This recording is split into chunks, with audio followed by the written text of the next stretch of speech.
Puji Tuhan.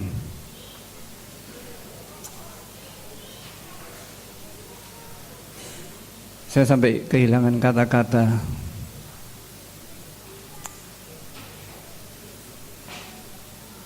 Minggu lalu saya katakan di perakiraan cuaca Kudus akan hujan mulai pagi sampai malam.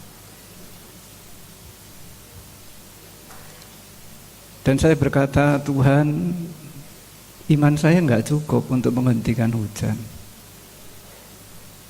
Tapi saya teringat almarhum Bapak Gembala, doanya selalu dikabulkan. Tidak hanya sekali, tidak hanya 2 kali, tapi berpuluh-puluh kali. Dan kita menjadi saksi. Saat itu saya hanya berkata kepada Tuhan, Tuhan, apakah doa Papa masih berlaku ya? Tadi sore saya diingatkan janji Allah kepada Raja Daud bahwa tahta tidak akan beralih dari keturunan Daud asal tetap setia.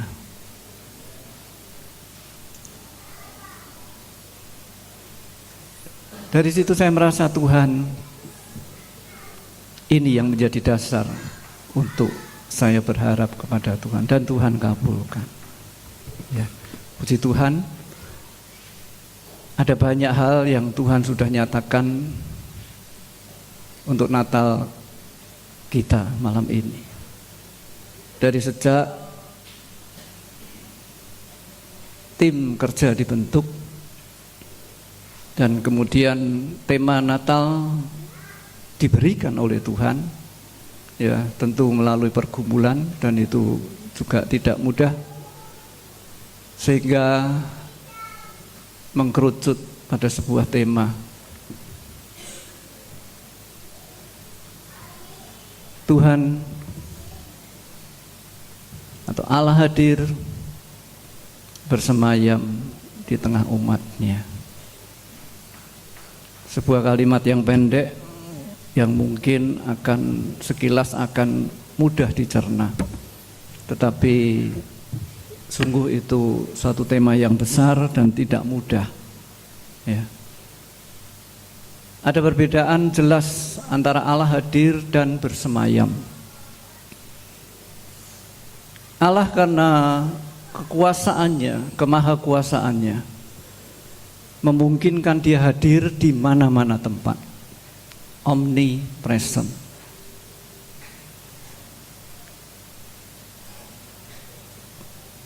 Tetapi ketika dia bersemayam, itu masalah yang berbeda. Kalau dia bersemayam di tengah-tengah umatnya, bahasa Jawanya betah, ya, suka tinggal. Dia kerasan tinggal bersama umatnya. Dan inilah yang kami rasakan di tengah-tengah persiapan yang sangat-sangat dinamis sekali. Ya, masih berkembang sampai tadi siang pun masih terus dikotak-katik, ditambah ini. Karena apa? Meluap rasa syukur. Ada rasa syukur yang luar biasa yang ingin dipersembahkan untuk kemuliaan nama Tuhan. Ya. Dan Allah tidak hanya hadir secara umum, tapi Allah hadir di tengah-tengah kita saat ini. Kalau di belakang saya ini ada salah satu aksesoris atau dekorasi yang berbentuk sebuah kitab, ya. Dan di situ tertulis ayat-ayat yang mendasari tema Natal kita malam ini, ya. Dulu saya pernah membaca sebuah kisah. Ada sebuah kitab juga, itu karena dongeng ya. Ketika tulisan yang ada di dalam kitab itu terjadi, tulisan itu hilang. Oh, ini sudah digenapi, ini hilang. Tapi yang terjadi saat ini, tema itu dituliskan. Dan Tuhan mau agar ayat firman rema yang Tuhan berikan itu bukan hilang, tapi ada di dalam hati kita masing-masing. Dan dengan percaya, karena Tuhan sudah menyatakan dengan banyak hal, ya, semua itu akan digenapi asal kita tetap setia. Ya, mari kita siapkan diri kita untuk sama-sama belajar, ya, menyediakan diri kita untuk menerima firman Tuhan. Kita buka Alkitab kita di dalam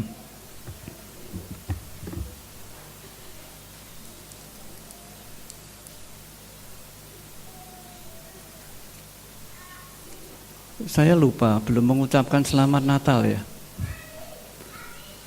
Ya, saya ucapkan selamat Natal. Tuhan memberkati. Kiranya sukacita Natal berlimpah di dalam kehidupan kita dan lengkap ketika nanti pulang dapat hadiah firman Tuhan. Ya, kita buka kitab Yesaya pasal 57 ayat yang ke-15.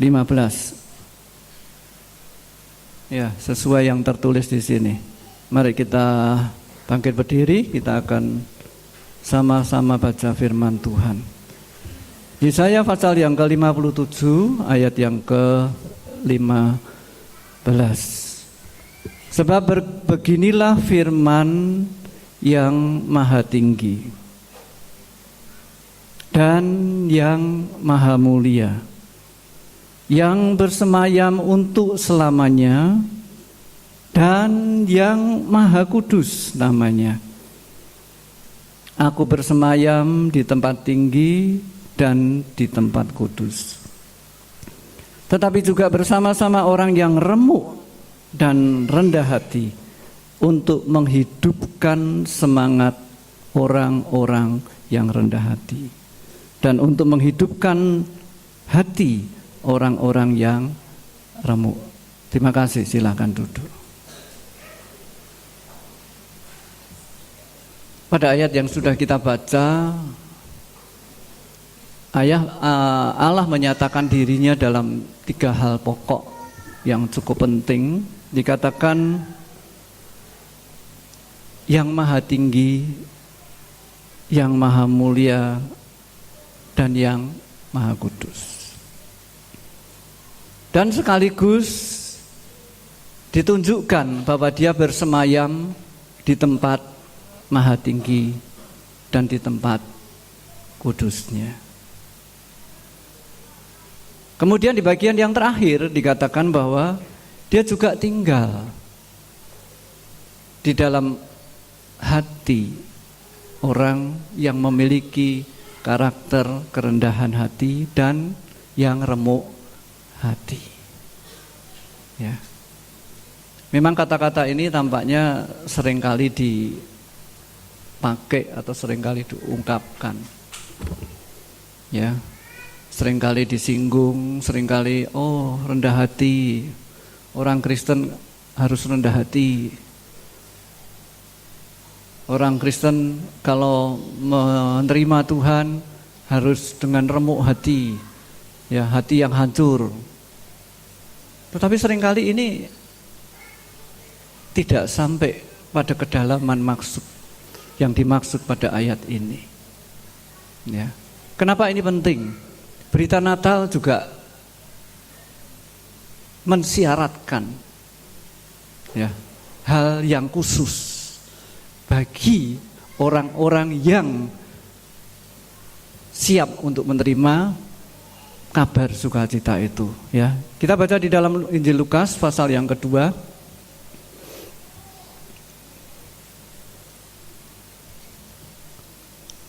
ayat yang ke-14. Lukas pasal yang kedua ayat yang ke-14. Ini kabar Natal, ini yang hampir tiap kali di acara Natal pasti dibacakan ya. Kemuliaan bagi Allah di tempat yang maha tinggi. Dan damai sejahtera di bumi di antara manusia yang berkenan kepadanya. Saudara lihat, ditampilkan dua posisi yang berbeda. Kemuliaan bagi Allah di tempat yang maha tinggi, dan damai sejahtera di bumi di antara manusia yang berkenan kepadanya. Kalau tadi kitab Nabi saya katakan yang remuk hati dan rendah hati. Dari sini kita bisa melihat orang yang remuk hati, orang yang rendah hati itulah yang berkenan kepada Tuhan. Ada hal yang sangat penting, sebab ini menyangkut berita Natal, kabar sukacita. Tanpa itu kita tidak akan bisa menerima. Tidak akan bisa menerima. Karena itu kita mau coba gali lebih dalam lagi, bagaimana sih yang rendah hati, orang yang remuk hati. Sebab jujur saya katakan, saya kesulitan cari figur yang bisa mengerti isi hati Tuhan, yang bisa bertindak atau bisa kelihatan betul pada orang ini ada roh Allah. Sehingga di tiap perkataan, tiap perbuatan, tiap pemikiran tampak adanya roh Allah yang beserta di dalam kehidupan orang tersebut. Ini menjadi sangat-sangat langka. Tapi sungguh saya bersyukur ya bagi jemaat GPD Ebenezer Kudus. Saya cukup sering melihat itu. Ya. Sudah lumayan banyak yang bergerak di level itu. Ya. Saya berharap kita makin naik, kita makin tinggi. Ya, kita akan semakin luar biasa. Nah, kita buka Alkitab kita di dalam Yeskiel.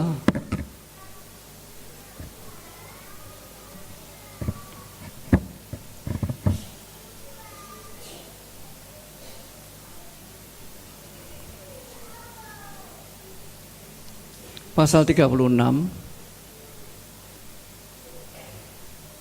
ayat 26 dan 27. Yeskiel pasal 36 ayat 26 dan 27. Kamu akan kuberikan hati yang baru dan roh yang baru. Ya, baru itu bukan direnovasi ya, tapi total ganti. Sesuatu yang baru. Ya, hati yang baru dan roh yang baru. Di dalam hatimu dan aku akan menjauhkan dari tubuhmu hati yang keras, dan kuberikan kepadamu hati yang taat. Rohku akan kuberikan diam di dalam batinmu, dan aku akan membuat kamu hidup menurut segala ketetapanku, dan tetap berpegang pada peraturan-peraturanku dan melakukannya. Kalau kita dihadapkan pada ayat ini, atau minimal saya lah dihadapkan pada ayat ini, saya sudah akan teriak, Tuhan, tidak mungkin ini. Sangat-sangat mustahil untuk bisa berubah dengan sedemikian drastis luar biasa. Baru sesuatu yang sebelumnya tidak ada dan yang muncul baru. Ini sesuatu yang langka dan sangat sulit untuk dijumpai masa-masa sekarang.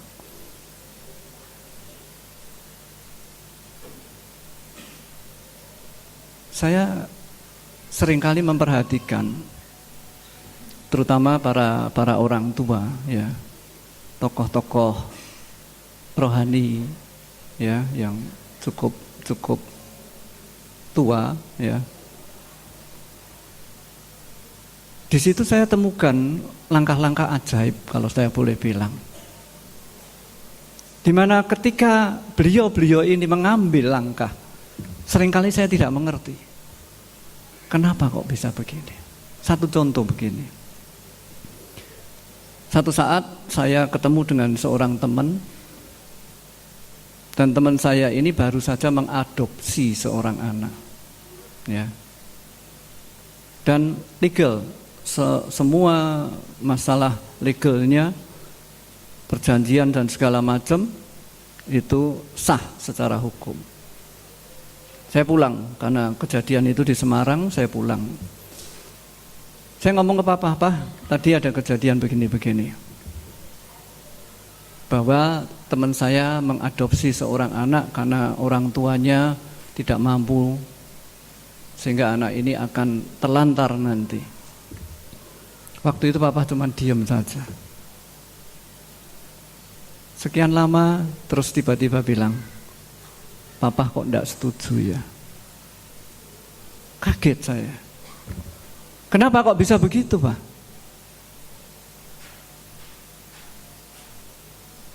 Kalau memang mau membantu anak, bantulah melalui orang tua.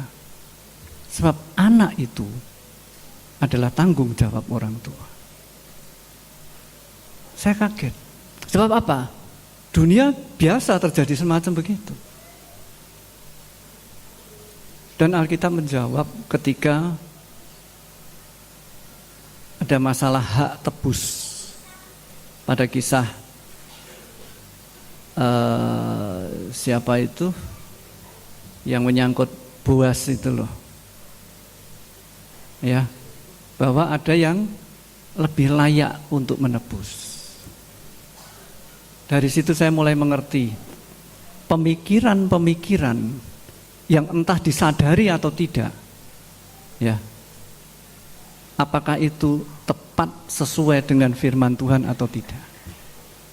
Sebab banyak sekali menurut kita, menurut manusia itu benar, tapi kenyataannya Tuhan sudah ada satu tatanan yang begitu indah. Saya waktu itu sebetulnya semestinya kan nggak apa-apa tuh Pak. Itu hal wajar saja seorang mengadopsi dan sah secara hukum. Enggak. Tanyakan dulu kepada siapa yang paling berhak, kepada dialah yang harusnya memelihara anak itu. Kalau kamu ingin bantu, temanmu ingin bantu, ingin memperhatikan, lewat orang tua. Saya kaget. Ada tatanan yang sedemikian halus, peka, sensitif sekali. Dan ternyata ada di dalam Alkitab. Kalau kita dihadapkan hal-hal semacam begitu, jujur saya katakan, Tuhan, banyak hal yang harus aku tahu. Ya, banyak hal yang harus aku pelajari. Karena ini menyangkut kerajaan surga. Menyangkut Allah yang maha kudus. Allah yang maha tinggi.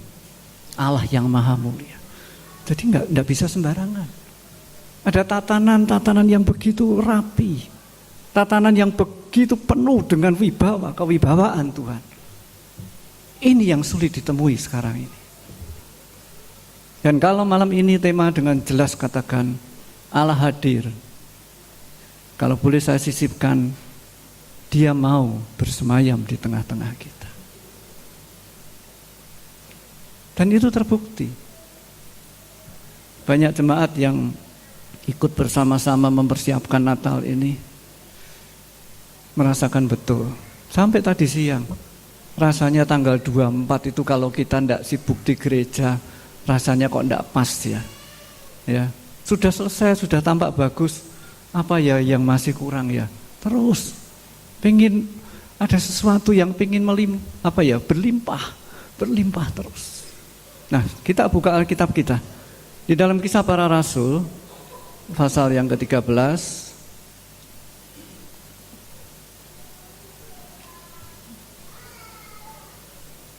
Ini kita mulai masuk kepada contoh-contoh siapa yang luar biasa di hadapan Tuhan.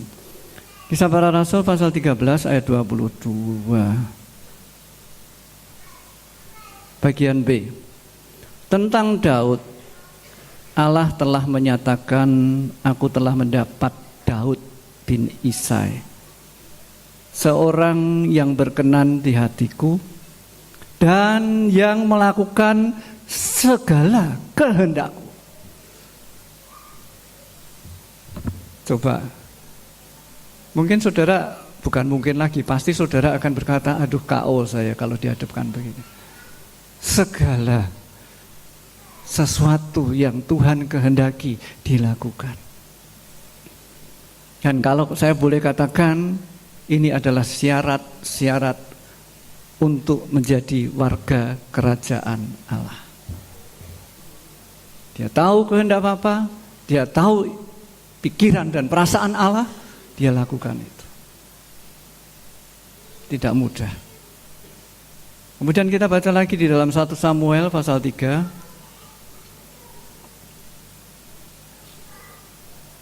Saya ambil 2 contoh ya, 1 Samuel pasal 3 ayat 19 dan 20.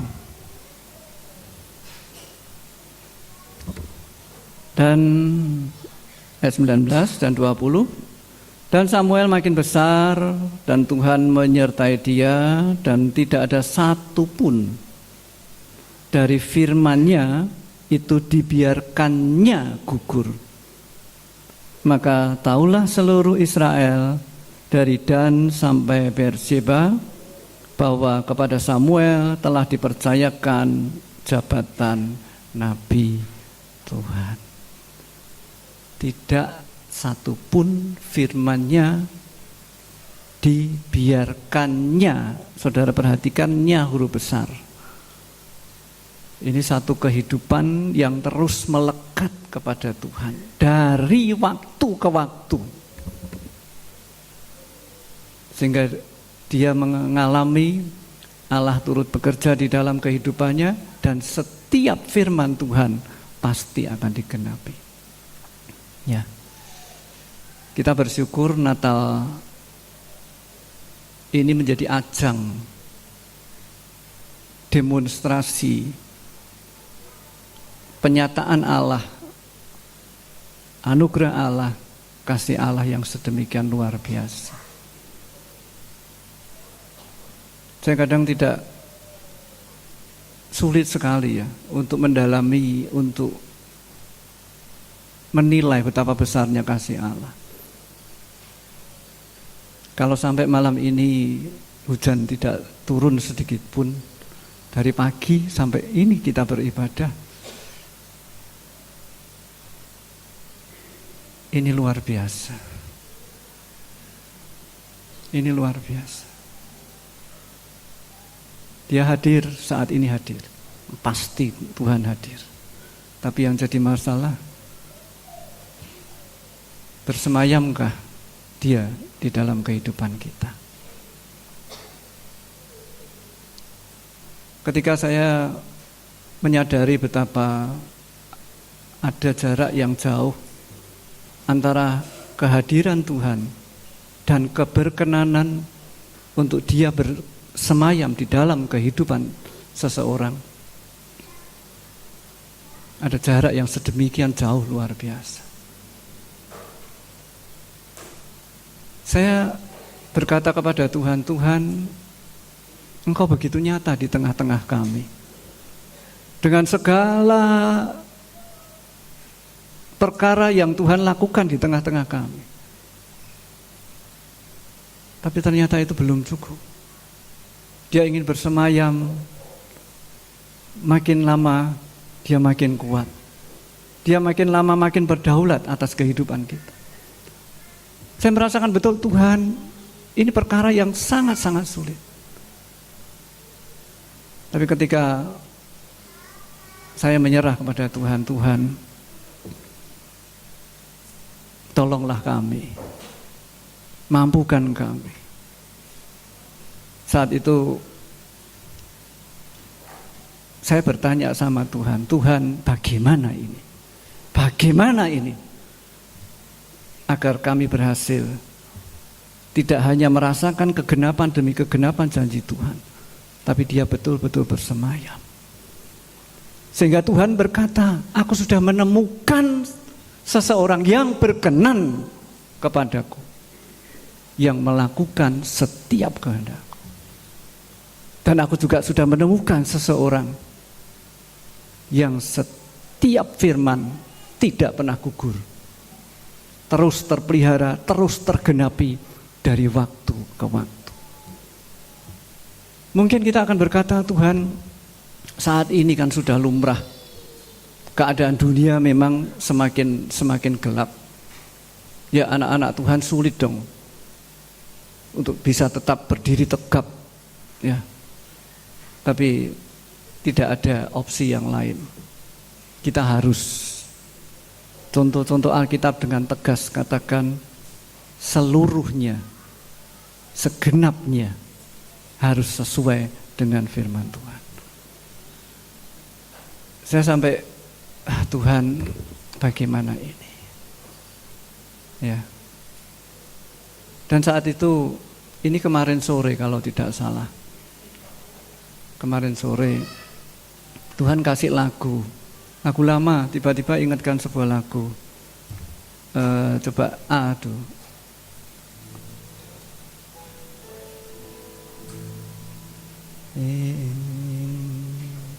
Into my heart, into my heart, come into my heart, Lord Jesus, come in today, come in to stay, come into my heart, Lord Jesus. Dikasih lagu ini pun saya juga masih tanya lagi, Tuhan, apakah artinya selama ini tidak ada Tuhan di dalam kehidupanku?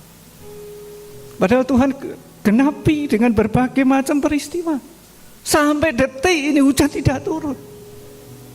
Dan peristiwa-peristiwa yang lain. Melihat semua mempersiapkan dengan penuh sukacita. Saya melihat ini dilakukan oleh anak-anak Allah. Tetapi saya bertanya terus, Tuhan, apakah Tuhan tidak ada di dalam kehidupan? Kan bukti-bukti dengan sudah sangat jelas. Tapi ketika saya mendengar lagu ini, berbarengan dengan itu Tuhan berkata, aku mau lebih. Aku mau lebih. Dunia boleh bengkok, dunia boleh makin gelap, tapi aku mau makin lebih di dalam kehidupanmu. Aku mau masuk bukan berarti aku tidak ada di dalam kehidupanmu, tapi aku mau lebih dari yang sudah-sudah.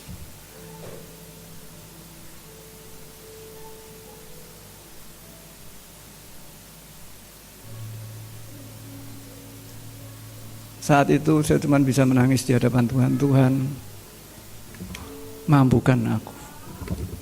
Bersemayamlah di dalam kehidupan kami.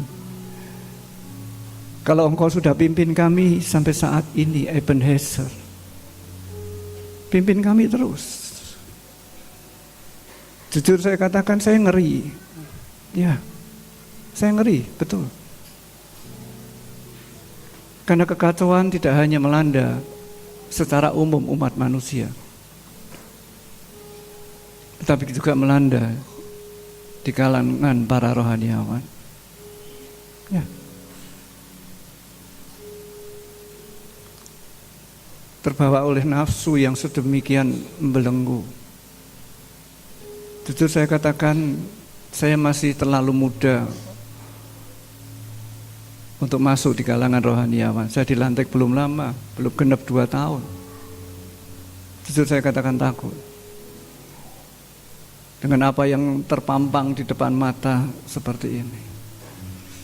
Tuhan, tolong. Dan dia jawab, dia mau masuk.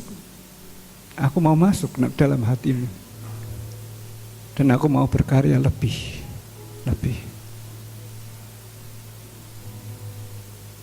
Kita baca Mazmur 102.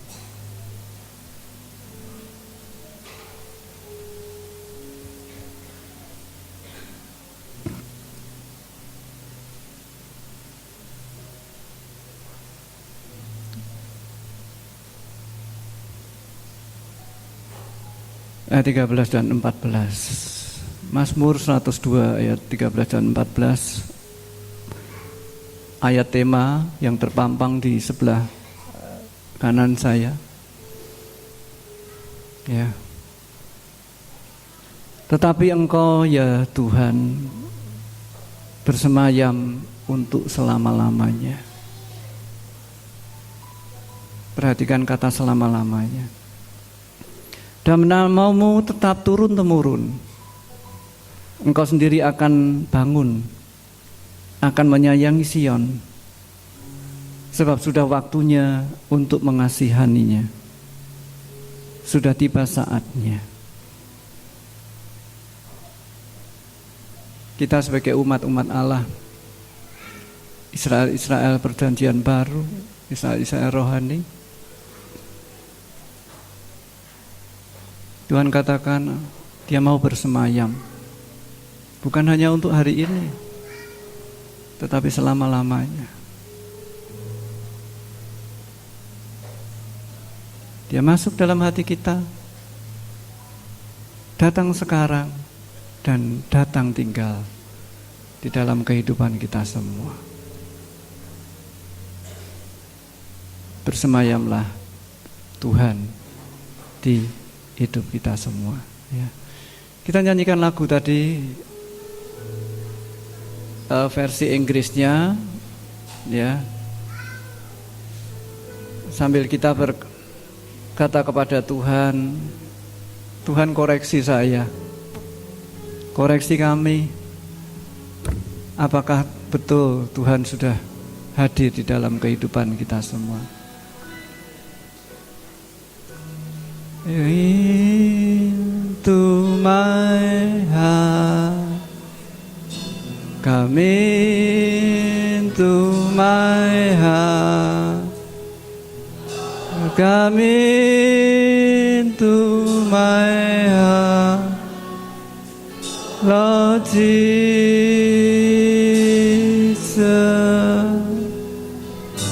come in today. Come in to stay, come into my heart, Lord Jesus.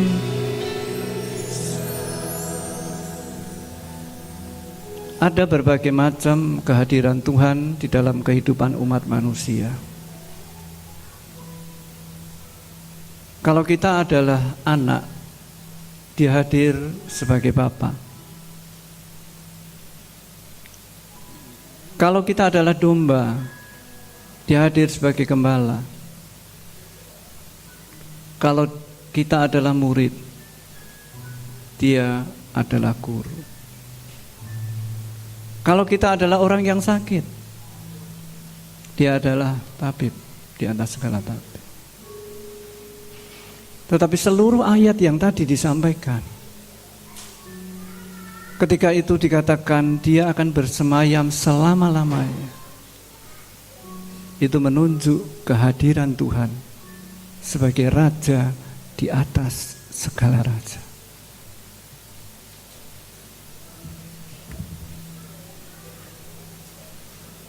Sebagai seorang raja di atas segala raja, dia akan menetapkan setiap orang, apakah dia domba, apakah dia kambing, apakah dia gandum, apakah dia lalat. Saatnya ketika raja itu memerintah, tidak ada toleransi sedikit pun. Jadi jangan bermain-main di situ. Mengerikan sekali. Bukan Tuhan kejam, Tuhan sangat mengasihi. Dia akan memampukan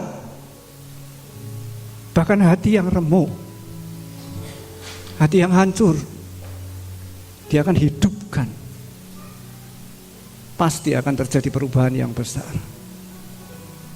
Akan ada era di mana akhir zaman ini setiap anak-anak Tuhan berjalan makin lama makin kuat untuk menghadap Allah di Sion. Dan akan menjadi sebuah kekuatan besar.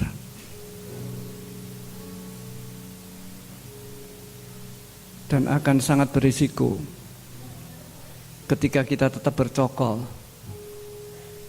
ya,